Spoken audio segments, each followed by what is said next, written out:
समय सार में एक बात आई है, कारणानुविधायिनी कार्याणि। कारण के अनुसरण करता हुआ ही कार्य होता है। हम सब ने पढ़ा भी है, कारण का अनुसरण करता हुआ कार्य होता है। कारण नहीं है तो कार्य भी नहीं दिखाई देगा। अब यहाँ पर कह रहे हैं कि मान लो हम दुखी हुए हैं, तो दुखी क्यों हुए हैं?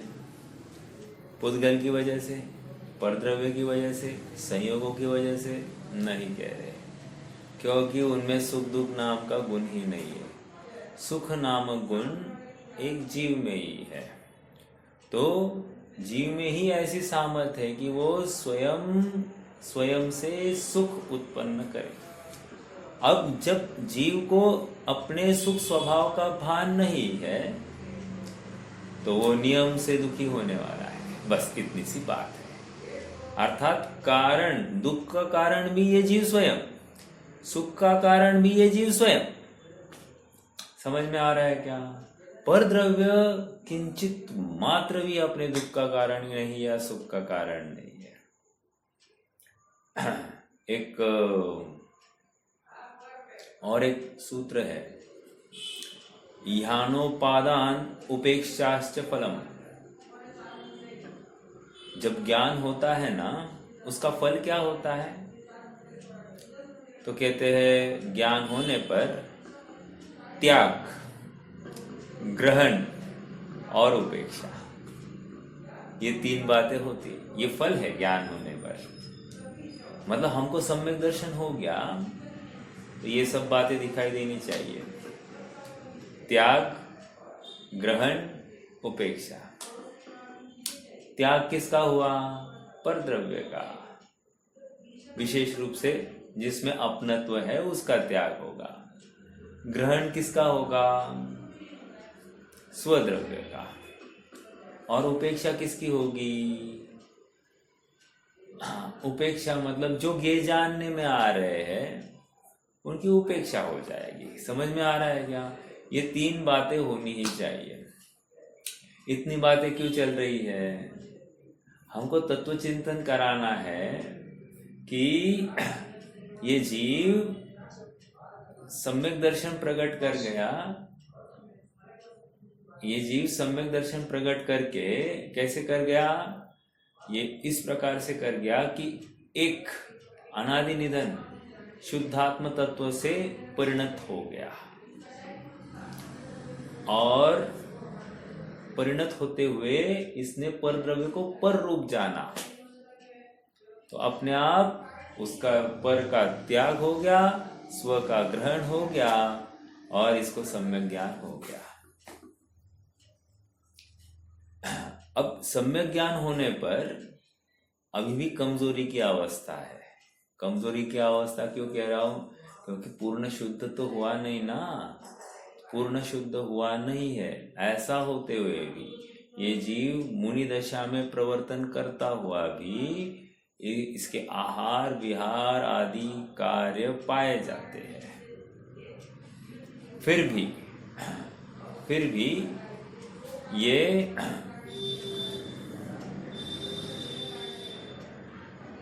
अंतरंग में प्रवृत्ति करते हैं। अर्थात आहार करते हुए भी नहीं करते और विहार करते हुए भी नहीं विहार करते। सेवता हुआ नहीं सेवता, ऐसी बात है यहाँ पर। सेवता हुआ नहीं सेवता अर्थात ये दृष्टि का कमाल है। यहाँ पर कहने का तात्पर्य, अब यहाँ पर दृष्टि की मुख्यता से कथन किया गया है। दृष्टि इस प्रकार की हो गई है कि परद्रव्य में अपनत्व नहीं हो रहा है, बस। और इसके बल पर ये किसी भी परद्रव्य को ग्रहण नहीं करते हैं, अर्थात स्वद्रव्य में अपनत्व करते हैं। ठीक है? और जो कोई ग्रहण करने का विकल्प खड़ा होता है, उस विकल्प में भी हेय बुद्धि है, और इस हेय बुद्धि के बल पर ऐसा माना जाता है कि ये युक्त आहार और विहार होते हुए भी, युक्त का अर्थ उचित, उचित। आज श्रेयांश के साथ में चर्चा हो रही थी, तो उसने एक पॉइंट मुझे बताया। बनारसी दास जी ने 11वीं प्रतिमा का स्वरूप लिखते समय में बहुत जबरदस्त, मतलब देखो क्या पॉइंट पकड़ में आया उसके। उचित आहार, मैंने उसको कहा, कल प्रश्न आया स्वाध्याय में कि युक्त आहार का अर्थ क्या लेंगे, युक्त का अर्थ। तो मैंने ग्रंथ में पढ़ के भाभी जी को उत्तर दिया था कि युक्त का अर्थ उचित आहार। अब 11वीं प्रतिमा का स्वरूप भी देखिए क्या कह रहे हैं। 11वीं प्रतिमा उद्दिष्ट त्याग प्रतिमा, बराबर। हाँ, अब देखो, मेरे पास नाटक समय सार है, मैं उसमें से जस्ट पढ़ के दिखाता हूँ। उचित आहार एक का, जो सुछंद वरते तजिडेरा, मठ मंडप में करे बसेरा। 11वीं प्रतिमा वाला। उचित आहार उदंड विहारी। अरे क्या उचित आहार, युक्त आहार। समझ में आ रहा है क्या? ये शब्द यहाँ पर है, उचित आहार उदंड विहारी, सो एकादश प्रतिमाधारी। बड़ी आनंद की बात है। देखो ये अपनी पूंजी है, मतलब घर में ऐसी चर्चा होती है तो अपन ने जो बीज बोया है, अपना बीज है, अपने को मार्गदर्शक बन जाता है। चलो अच्छी बात है। इसलिए प्रेरणा ऐसी लेकर निरंतर तत्वाभ्यास में लगाना बच्चों को। देखो फल मिलेगा और उचित मिलेगा। जैन धर्म का संवर्धन करना है।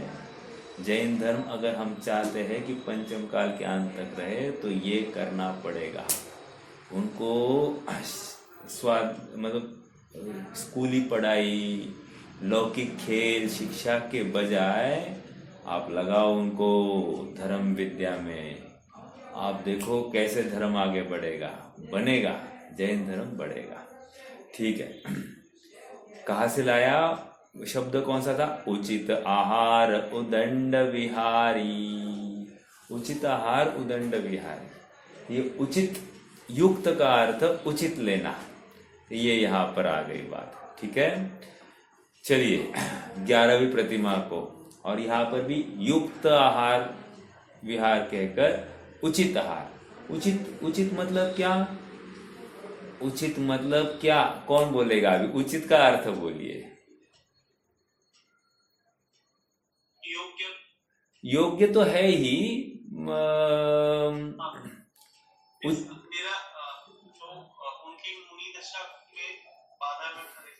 हाँ, मतलब उद्दिष्ट त्याग, उद्दिष्ट त्याग भोजन होना चाहिए, या 40 दोष 32 अंतराय टाल कर वो आहार व्यवस्था होनी चाहिए।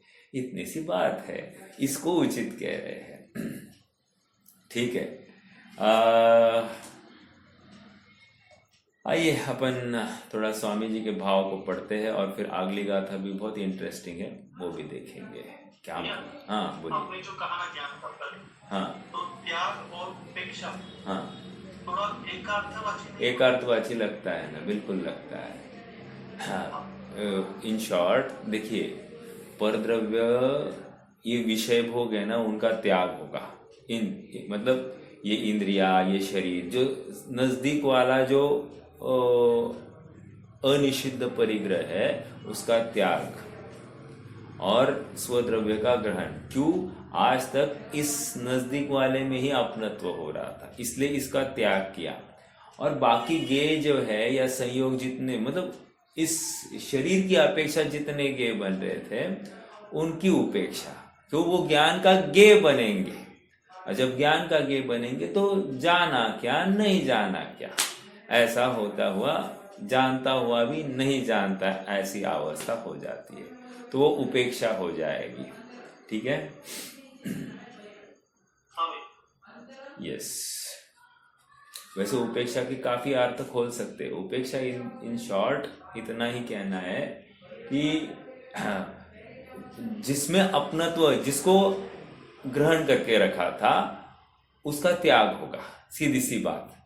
आज तक जिसको ग्रहण किया था उसका त्याग होगा, तो ग्रहण त्याग हो गया। ओके, या यूं कहिए, थोड़ा सा और लगाओ क्या, देखो देखो, स्वद्रव्य स्वभाव का ग्रहण और विभाव का त्याग। अब ऐसे लगाइए थोड़ा सा, ये और अच्छे बैठेगा भैया। स्वभाव का ग्रहण, विभावों का त्याग, और जितने संयोगे उनके प्रति उपेक्षा। अब बैठ रहा है क्या ठीक से? ये ज्यादा ठीक बैठेगा। और एक है भैया पॉइंट, हाँ, जो वितरक हो गए, पूर्ण वितरक, हाँ, तो उनके ज्ञान का फल तो केवल यही रहेगा। अच्छा। हाँ देखो, उनके तो 3 लोग 3 काल झलक रहे हैं। अब ये देखो, उनके फल की बात नहीं की जाएगी, उनको तो सुख की बात कही जाएगी। उनके ज्ञान का फल सुख है, ठीक है। और उपलक्षण से, चूंकि उन्होंने पहले ऐसा निर्णय किया, इसलिए उनका भी ग्रहण, त्याग और उपेक्षा उपलक्षण से लगाना। पूर्वचर न्याय से। पूर्वचर न्याय से मतलब क्या? नय होते हैं ना, भूत नयगम नय, भावी नयगम नय, तो ये भूत नयगम नय से इनका त्याग हो गया, ऐसा लगाना पड़ेगा, ठीक है। नहीं तो फिर सरल बात है कि वे सुखी है, इतनी सी बात हो गई, ठीक है। यहाँ मुख्यतः किसकी चल रही है? ज्ञान का फल, अर्थात जो अभी जस्ट मिथ्यात्व से सम्यक्त्व में आया है, तो उसका फल क्या है ये, क्योंकि हर किसी को फल की अपेक्षा है ना। तो ये ज्ञान होने पर फल क्या मिला? तो ये फल मिला स्वद्रव्य का ग्रहण, पर द्रव्य अर्थात विभाव का त्याग। ऐसा आप मोक्षमार्ग प्रकाशक में स्वाभाविक भाव, विभाविक भाव, ठीक है, और स्वभाव भाव, विभाव भाव, ऐसा ये भेद करते हैं वहां पर। स्वभाव और विभाव, उसी को औपाधिक भाव भी कहते हैं वे। तो स्वाभाविक भावों का ग्रहण और वैभाविक भावों का त्याग, ऐसा पाया जाएगा, ठीक है। चलिए,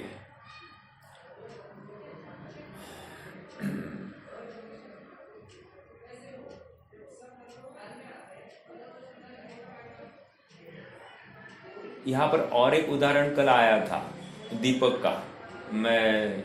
मुझे लगता है कि आप सबको वो समझ में आया होगा, तो अभी उसकी चर्चा नहीं करेंगे। पेज नंबर 96 पर आ जाइए, स्वामी जी के भाव को पढ़ेंगे, काफ़ी बड़ा है, देखते चलो। मुनिराज को मनुष्य देह का संयोग है, परंतु वे तो राग रहित होकर चैतन्य में स्थिर है, इसलिए जो वीतराग पर्याय प्रकट हुई है वह मुनियों का आत्म व्यवहार है। शेष समस्त बाह्य मनुष्य व्यवहार से वे रहित है, इसलिए मुनि इस लोक में निरपेक्ष है। निरपेक्ष है मतलब क्या? इस लोक संबंधी भी अपेक्षा नहीं है। क्यों नहीं है? क्योंकि मनुष्य देह का मुनिराज को मनुष्य देह का संयोग है, परंतु वे तो राग रहित होकर चैतन्य में स्थिर है, इसलिए जो वीतराग पर्याय प्रकट हुई है वही मुनियों का आत्म व्यवहार है। अर्थात निरंतर उस आत्मा को ध्याने के लिए ही लालायित है, तत्पर है, वही उनके ध्यान का ध्येय बनता है। शेष समस्त बाह्य मनुष्य व्यवहार से वे रहित है, इसलिए रहित है कहकर उनकी इच्छा नहीं है, बस सरल बात यह है।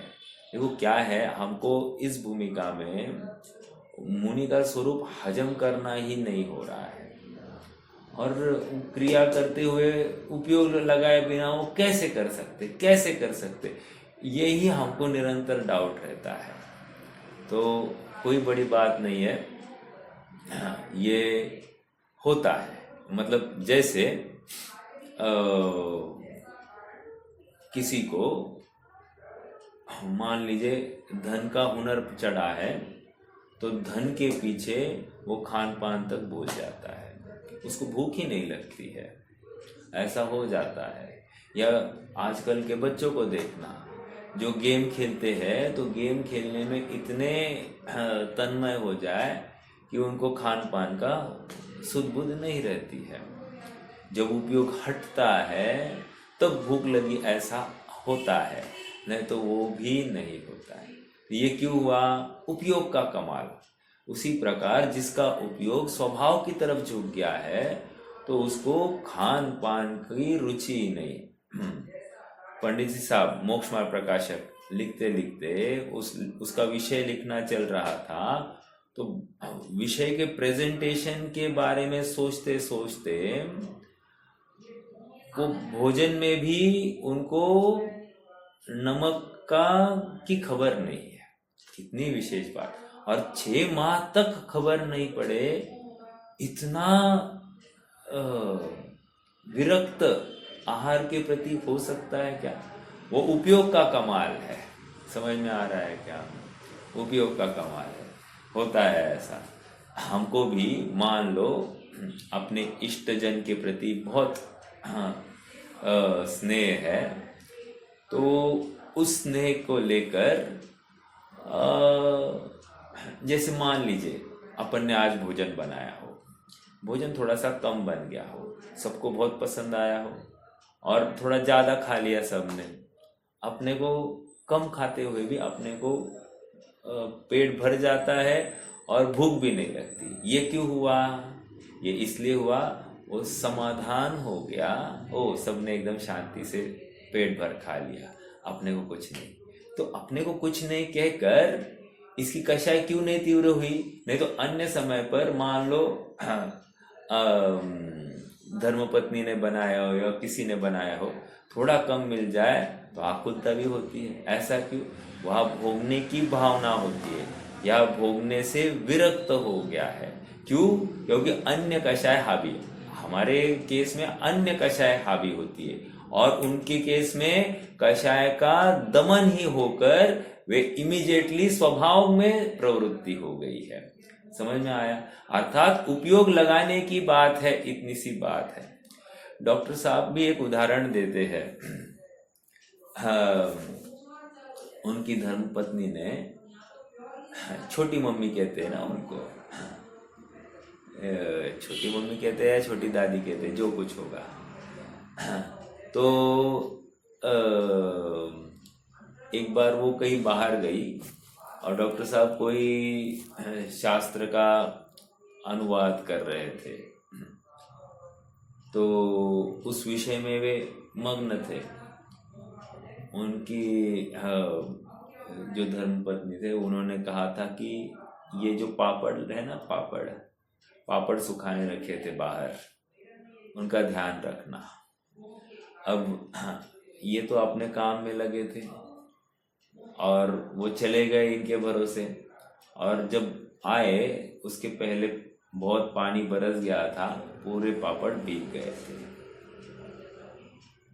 कहने की बात इतनी है कि ये अपने काम में इतने उपयोग मस्त था कि पानी बरस कर गया, वहां पर वो ज्ञान का गेय बन भी गया था और पापड़ है ये सब भूलन सी भी हो गई थी। ऐसा हो सकता है क्योंकि उपयोग का खेल है, उपयोग का भोग हो रहा है।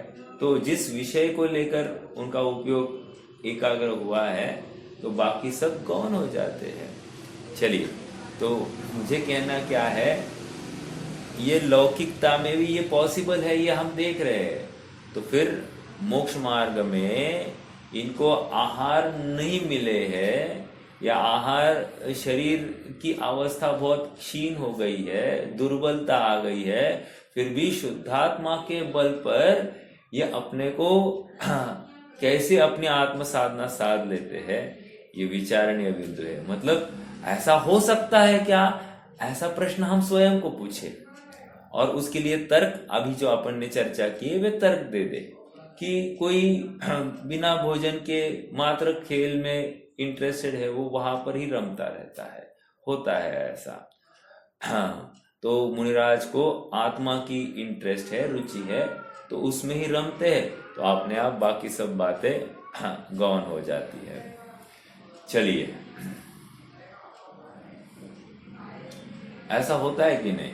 मान लो अपने घर पर कोई कार्यक्रम है, शादी ब्याह है, तो सभी बारातियों को बुलाना, उनकी व्यवस्था करना, पूरा उत्तरदायित्व अपने माथे पर है। कार्य निर्विघ्न पार हो जाए, ऐसी भावना भी है।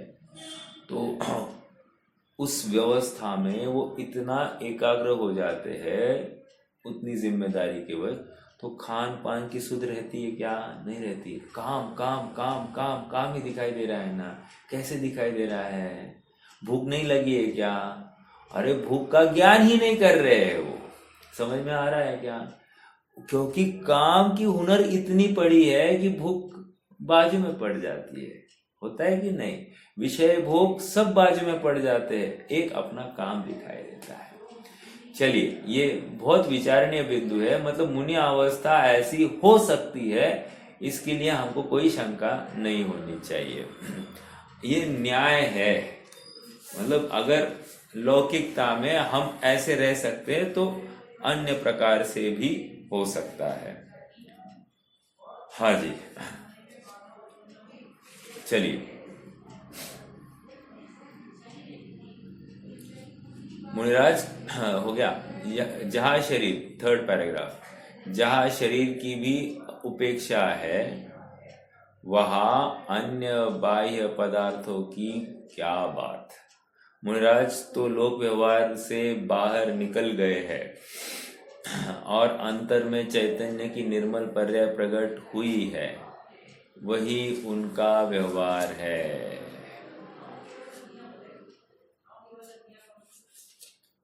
एक मिनट, ये कहाँ से आया है? नीचे नोट है। नहीं, ये बस उन्होंने कहाँ से लिया है उसका रेफरेंस दिया है। ठीक है। मुनिराज को वर्तमान शरीर की स्पृहा नहीं है। स्पृहा इच्छा, स्पृहा नहीं है, तथा भविष्य में प्राप्त होने वाले वैभव की तृष्णा नहीं है। इसलिए वे इस लोक तथा परलोक के प्रति अप्रतिबद्ध है, अर्थात निर्वांछक है। ऐसी उनकी वीतराग परिणति होती है। मुनि के छठवें गुण, सरल है, कोई विश्लेषण की अपेक्षा होगी तो मैं करूंगा, या आपको कोई प्रश्न होगा तो आप कर सकते हैं। मुनि को छठवें गुणस्थान में निर्दोष आहार विहार का विकल्प उत्पन्न होता है। वे मुनि शुद्धात्म तत्व की उपलब्धि के साधनभूत श्रामण्य पर्याय के पालन के लिए ही केवल युक्ताहार विहारी होते हैं। यह भी निमित्त प्रधान शरणानियों का कथन है। परमार्थ से तो द्रव्य का आश्रय से ही लीनता होती है और जोर से ही साधक, और उसके जोर से ही साधकपना टिकता है और बढ़ता है। क्या कह रहे, समझ में आया क्या? ये कह रहे हैं आहार लेते हुए नहीं ले रहे, ऐसा मत देखो उल्टा देखो। आत्मा भोगते हुए, आत्मा भोगते भोगते वहां पर आत्मा में स्थिर नहीं रहने पर ये कार्य अपने आप हो जाते हैं। इन कार्यों से नीचे नहीं पड़ते हैं, अर्थात इन कार्यों से नीचे नहीं गिरेंगे, ये इनकी बात कह रहे हैं। अर्थात वो आत्मा के आश्रय से के बल पर ये सब काम हो रहे हैं। और कोई खींचतान से करता हो ना, वो थकता है, उसको मद होगा, मान कषाय होगी। समझ में आ रहा है क्या? हम कर रहे, हम कर रहे, हम ग्रेट, ऐसा भाव निरंतर होता है। और मुनिराज की क्या बात है, हम गृहस्थ अवस्था में भी देख सकते हैं ना। मान लो किसी ने थोड़ी सी विरक्ति, अन्यों से अच्छी ऐसी विरक्ति हो गई है, तो अपने आप को थोड़ा सा वो बड़ा फील करने लग जाता है। समझ में आ रहा है क्या? जबकि उसका आधार वो जिनवानी है, राइट? हाँ, अब जिसको अपने आत्मा का आधार मिल गया है, ऐसे आत्मा के अधिकारी को, आत्मा के प्रवृत्त जीव को अपने आप बाहर के विषय स्वयं छूटते हैं। और यदि उनका अवलंबन लेना पड़े तो भी वहां पर अपेक्षा, उनकी तो उपेक्षा ही है, और अपेक्षा अपने आत्म तत्व को ध्यान की है। विचार करना शांत चित्त से, देखो बहुत सरल प्रकरण है लेकिन बहुत मार्मिक बात चल रही है। ये हमारा पूरा निचोड़ यहाँ पर आ रहा है। हमारी चिंतन धारा कैसी होनी चाहिए इसके ऊपर फोकस है। देखो वैसे प्रवचन सार कौन सा ग्रंथ है? विचारणीय बिंदु है। द्रव्यानुयोग का ग्रंथ है कि नहीं? इसमें चरणानुयोग सूचक चुलिका का क्या प्रयोजन है? कोई प्रयोजन नहीं है। इसलिए जयसेन स्वामी ने तो लिख दिया, हो गया, प्रवचन सार इज ओवर नाउ। 200वीं गाथा के पास ही उन्होंने बोल दिया काम हो गया है। अब जो नहीं कर पा रहे उनके लिए हम अब चरणानुयोग सूचक चुलिका। समझ में आ रहा है क्या? अब तुम अपने परिणति को कैसे ढालो? दिखा रहे हैं मुनिराज को और देखना है अपने आत्म तत्व को। देखो सिद्ध या अरहंतों की बात, आज अरहंत हमारे लिए साक्षात नहीं है। सिद्ध अवस्था तो देख नहीं सकते, बचा क्या मुनि अवस्था। तो मुनि अवस्था ऐसी हो सकती है, इसका निर्णय करके किस बल पर हुई है ये मुनि अवस्था? तो कह रहे अपने स्वभाव के आश्रय पर हुई है। और अपना स्वभाव कैसा है? अनशन स्वभावी है। अनशन अर्थात आहार का एक कण अपने आत्मा ग्रहण कर सकता नहीं है। कारणानुविधायिनी कार्याणि।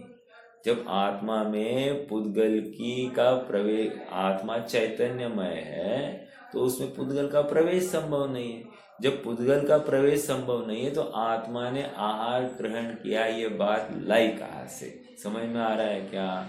इस न्याय से वो अनशन स्वभाव का निर्णय उनका विशेष चल रहा है। आहार लेते समय में भी अनशन स्वभाव का निर्णय चल रहा है और इसके बल पर वो आसक्ति नहीं है, अटकते नहीं है।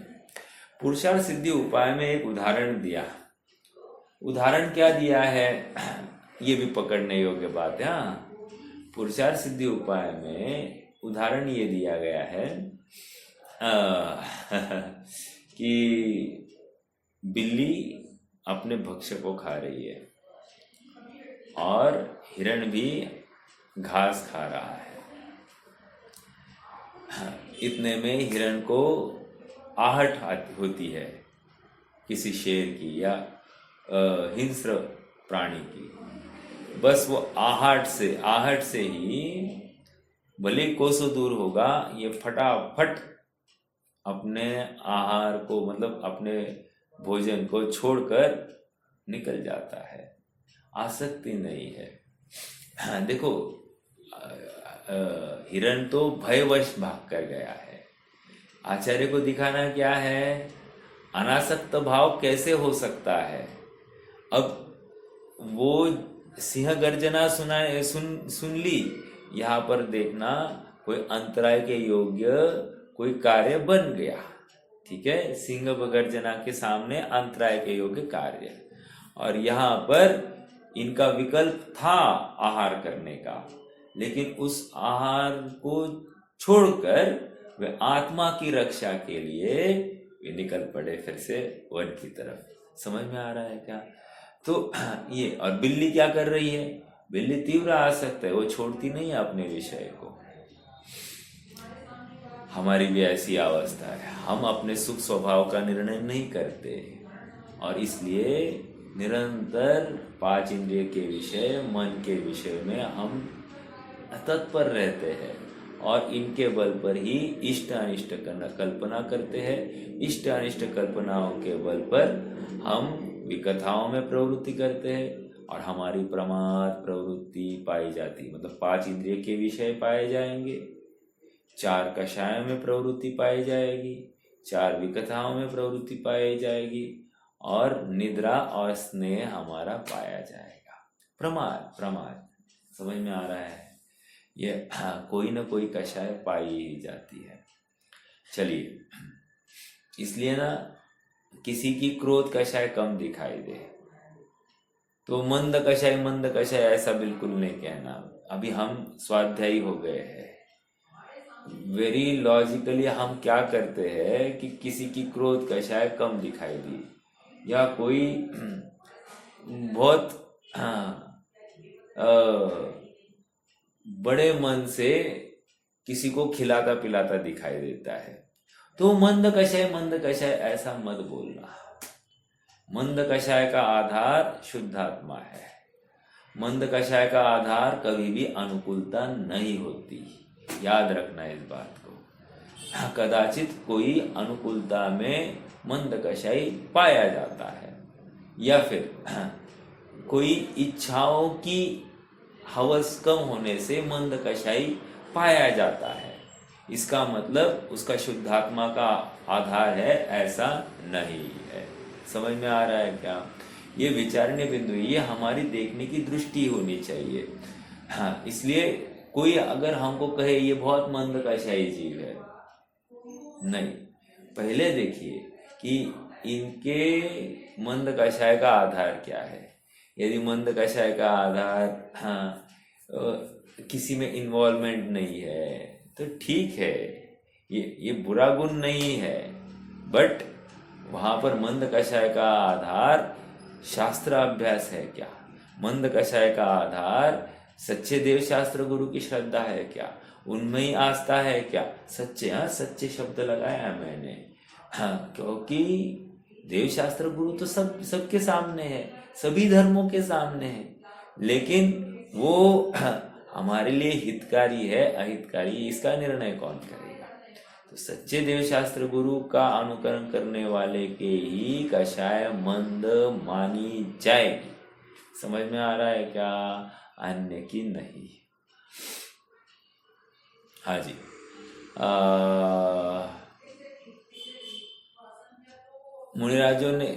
मुनिराजों को न तो कोई वर्तमान, यही है ना, सॉरी ऊपर, मुनि को 6वें गुणस्थान में निर्दोष आहार विहार का विकल्प उत्पन्न होता है, बराबर, सेकेंड लास्ट पैराग्राफ है, होता है। वे मुनि शुद्धात्म तत्व की उपलब्धि के साधनभूत श्रामण्य पर्याय के पालन के लिए केवल युक्ताहार विहारी होते हैं।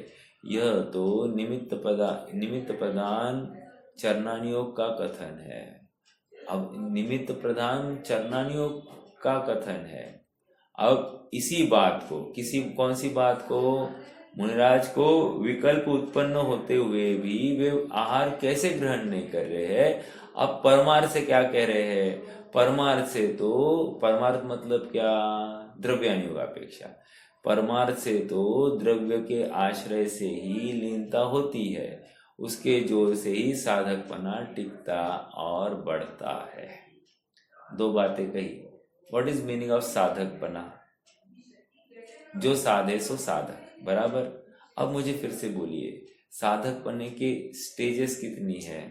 तो कह रहे 4थे गुणस्थान से लेकर 14वें गुणस्थान तक सब साधक है। और समयसार के परिशिष्ट में साध्य साधक द्वार ऐसा एक प्रकरण उठाया गया है। साध्य साधक द्वार। साध्य कौन? मेरा शुद्धात्मा। साधक कौन? मैं स्वयं, अर्थात वो पर्याय। समझ में आ रहा है क्या? हाँ जी। यहाँ पर क्या कह रहे थे? उसके जोर, मतलब शुद्धात्मा के जोर पर साधकपना टिकता है। अब यहाँ पर साधकपने का अर्थ क्या? जो अनिषिद्ध परिग्रह है वो टिकता है, अर्थात उनमें प्रवृत्ति पाई जाती है। इतनी सी बात है, ठीक है। मुनिराजों को न तो कोई वर्तमान भव के भोगों की लिप्सा है और न आगामी भवों की प्राप्ति होने वाले भोगों की आकांक्षा। यही कारण है कि उनके विहार का प्रयोजन भी आत्मार्थ होता है। उनका आहार भी आत्म साधना की अनुकूलता के लिए ही है। वे आहार के प्रति भी अत्यंत अत्यंत निस्पृह रहते हैं और विहार के प्रति भी के लिए भी सभी प्रकार की प्रतिबद्धताओं से मुक्त रहते हैं। तात्पर्य यह है कि मुनिराज न तो उद्दिष्ट आहार लेते हैं, न विहार करने के लिए किसी को वचन देते हैं। वे 32 अंतराय और 46 दोष टालकर निर्दोष आहार लेते हैं। उनका विहार भी सभी प्रकार से लौकिक प्रतिबद्धताओं से मुक्त रहता है। मतलब क्या, यहाँ पर दो बातें कह रहे हैं। उद्दिष्ट, मुनिराज न तो उद्दिष्ट आहार लेते हैं, एक underline this very important point, और न तो विहार करने के लिए किसी को वचन देते हैं। मतलब क्या, विहार करने के लिए वचन मतलब अभी मान लीजिए अपने गांव के नज़दीक से जा रहे हैं, उनका कोई प्रयोजन नहीं अपने गांव में आने का, और हम उनको आमंत्रण दें आप हमारे गांव में चलिए, आएंगे नहीं आएंगे। एक मान लो चातुर्मास के पूर्व का काल है, हम उनको आमंत्रण दें आप हमारे यहाँ पर चातुर्मास करें, आएंगे नहीं आएंगे। क्यों नहीं आएंगे? बंधते नहीं, निर्बंध अवस्था को प्राप्त करना है, इसलिए बंधेंगे नहीं। हाँ, कुछ प्रश्न है क्या भैया? हाँ, श्रावकों ने भी आमंत्रण देना गलत ही है ना? गलत है, बिल्कुल सही है ना। देना तो देखो, स्वरूप आज समझा नहीं है जीव, और इसलिए ये सब तकलीफें बढ़ गई है। कैसे कहे, अभी कितनी मतलब क्या कहे, शिथिलता आती जा रही है। उंद्याला मांजर साक्षी, आप समझ रहे क्या? तेरी भी चुप मेरी भी चुप, मेरी भी गलतियां तुम माफ करना, तुम्हारी गलतियां मैं माफ करता जाऊंगा। ऐसी बातें हैं, और बस धर्म के नाम पर दोनों संतुष्ट हैं। एक उच्च पद में बैठकर और एक उच्च पद की सेवा शुश्रूषा करने के नाम पर ये भी संतुष्ट और वो भी संतुष्ट। तो कैसे करेंगे अभी? वो तो चलो, अभी बहुत तकलीफ की बातें है। देखो ना, अब इसको हम कषाय कहेंगे कि नहीं कहेंगे? प्रश्न है, प्रश्न। इसको हम कषाय कहेंगे कि नहीं कहेंगे? अब कषाय बोलो तो हमको दो झापड़ लगाएगा कोई।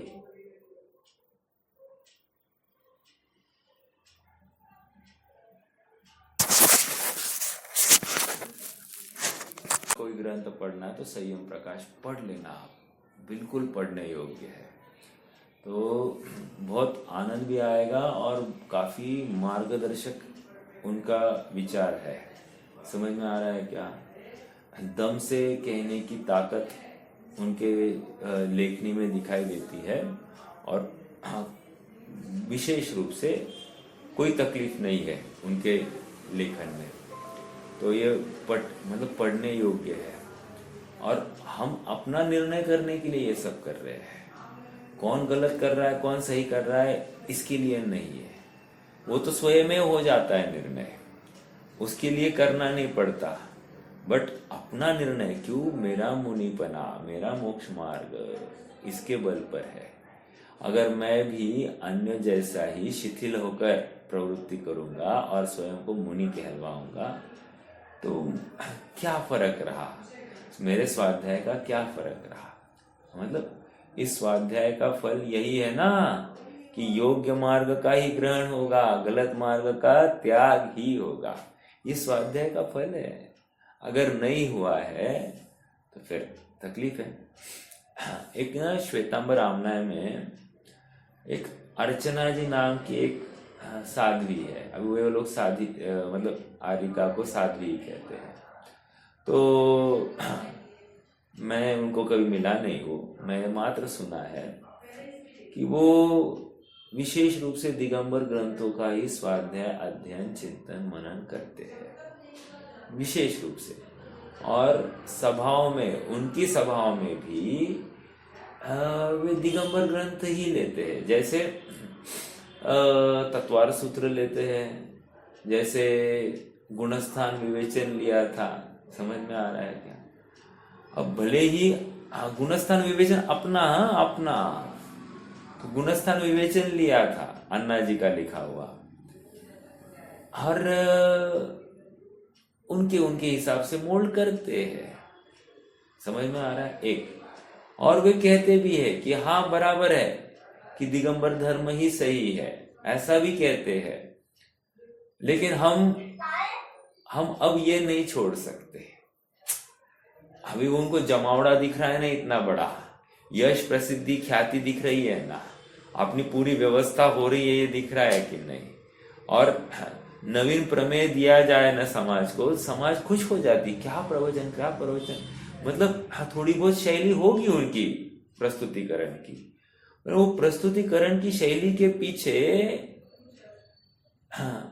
गलत भूमिका का अनुकरण कर रहे हैं, उस भूमिका को वो नजरअंदाज कर रहे हैं, समाज भी और वे स्वयं समझते हुए नजरअंदाज कर रहे हैं। ऐसी बात है। हाँ, एक मूर्ति पूजक श्वेतांबरी महाराज है, वे दो महाराज, उनका नाम मुझे नहीं मालूम, बट मैंने सुना है कि उनकी सभाओं में 8-8 हजार 10-10 हजार लोग आते हैं, 8-8 हजार 10-10 हजार। और देखने के लिए आप देखो तो विहार करने के लिए वे एक दिन में 25-25 किलोमीटर इजीली विहार कर लेते हैं, फास्ट वॉकिंग करते, रात देखते नहीं दिन देखते नहीं, धमाधम चलते। अब ऐसे विहार करने वाला कैसे आत्मज्ञानी हो सकता है? समझ में आ रहा है क्या? जिसको जीव ही नहीं दिखाई देते, जीव हिंसा ही नहीं समझती, वो कैसे आत्म साधक हो सकता है? समझ में आ रहा है? हाँ, तो विहार जो होता है दिन में ही होगा। विहार जो होगा सूर्यास्त के पश्चात, अंतर्मुहूर्त होने के पश्चात होता है। एक क्यों? क्योंकि मार्ग में रात्र का वो दव बिंदु भी पड़ते होंगे ना, दव पड़ता है, गीली होती है मिट्टी, तो प्रासुक होने की राह देखी जाती है, या फिर तीव्र हवा चली जाए, उसके बाद में ही वे मार्ग में चलते हैं। समझ में आ रहा है? तो ये विहार की बात। और यहाँ पर किसी को कमिटमेंट नहीं देंगे कि हम इस कल्याणक के लिए आएंगे, हम उस कल्याणक के लिए आएंगे, नहीं। मान लो बीच में मरण हो गया तो क्या करेंगे? तुमने तो वचन दिया था कि नहीं, अब तुम्हारे वचन का क्या होगा? समझ में आ रहा?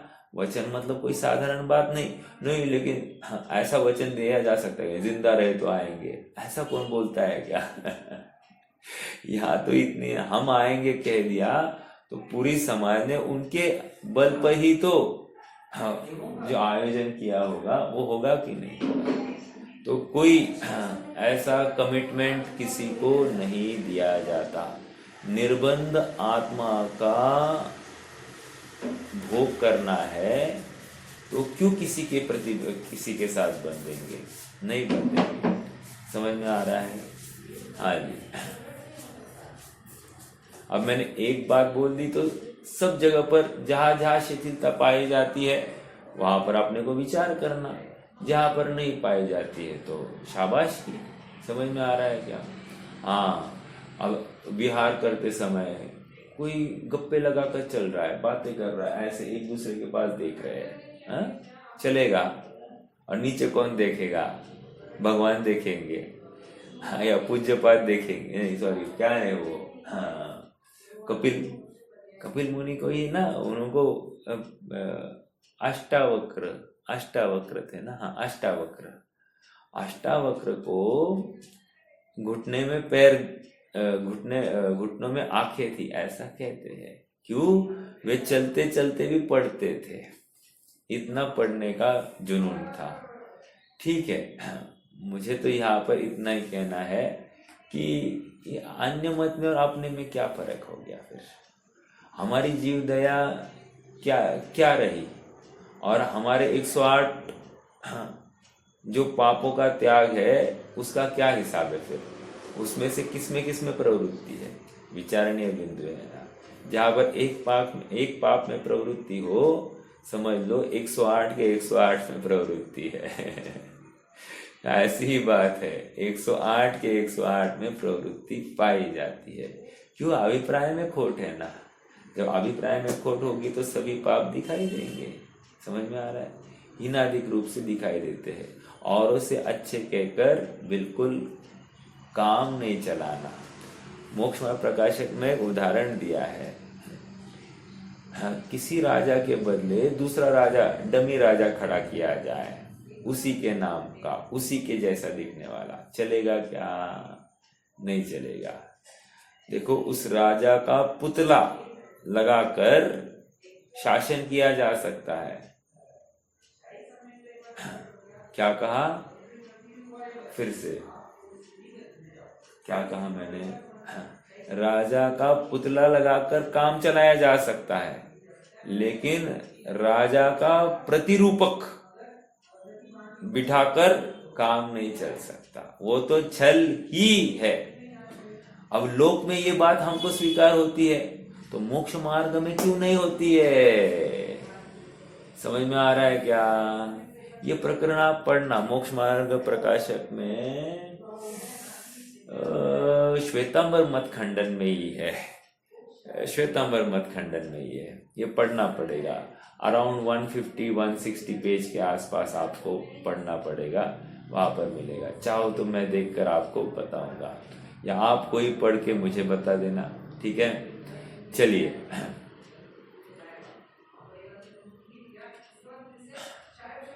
क्या गया, कहाँ थे अपन?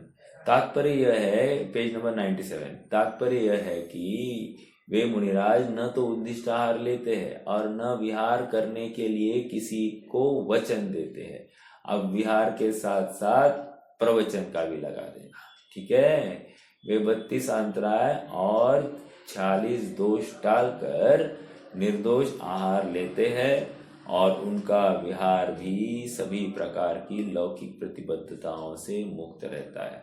आचार्य जैसे तात्पर्य टीका में इस गाथा के उपरांत एक गाथा आती है, जो आचार्य अमृतचंद्र कृत तत्व प्रदीपिका टीका में प्राप्त नहीं होती, जिसमें 15 प्रकार के प्रमादों को गिनाया है।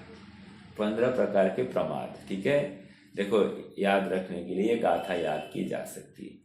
कोहादिये चौहिम, सॉरी, वी पे लेना पड़ेगा। कोदाहि विहहिम हुवी विकहाहिम तहिंदियाण मथेहिम समणो हवदीपमत्तो उवजुत्तो नेहणे दाहिम।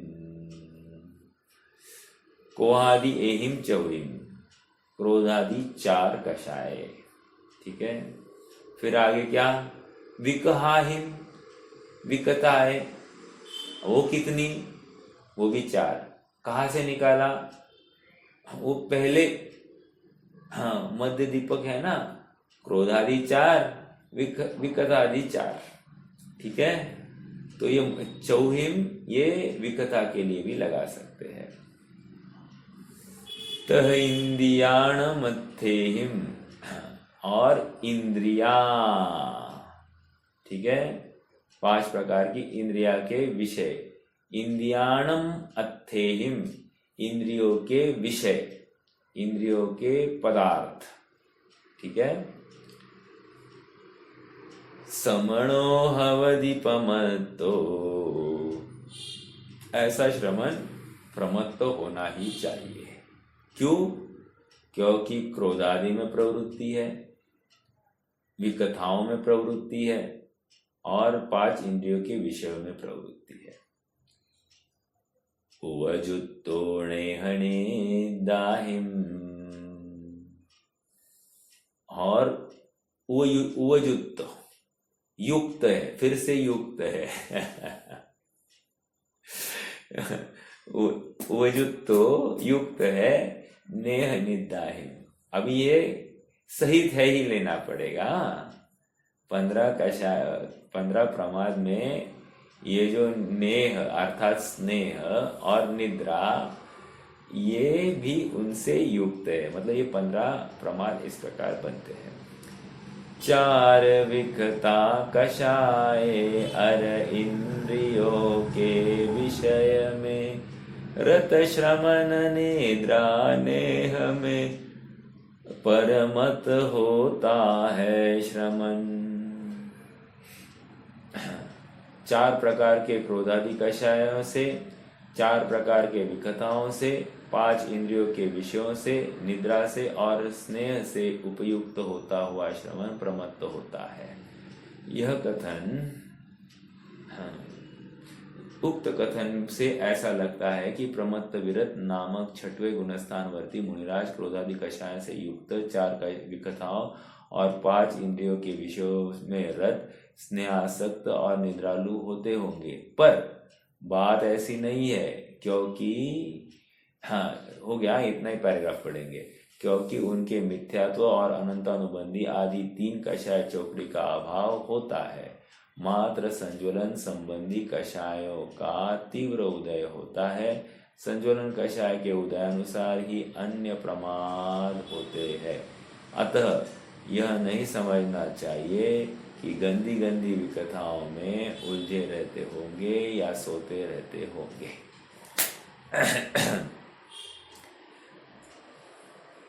देखो, आज की बात चलती है ना, मान लो दो लड़के आपस में बात कर रहे होंगे।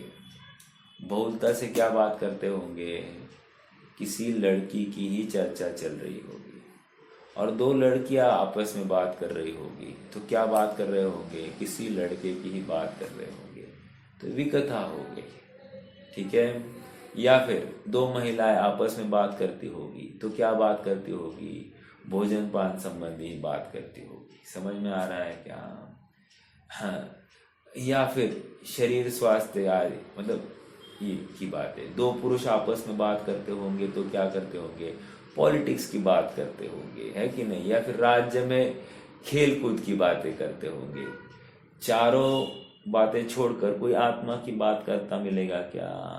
नहीं मिलेगा। तो कह रहे ये प्रमाद है। समझ में आ रहा है? अब बताया जा रहा है मुनिराज, समझना है अपने को। अपने में ऐसी प्रवृत्ति है तो अपन महाप्रमादी है, वे प्रमादी तो अपन महाप्रमादी है। ठीक है। चलिए आज के लिए रुक जाएंगे, कल बचा हुआ अगला पेज पढ़ लेंगे और फिर अगली गाथा में प्रवेश करेंगे। ठीक है।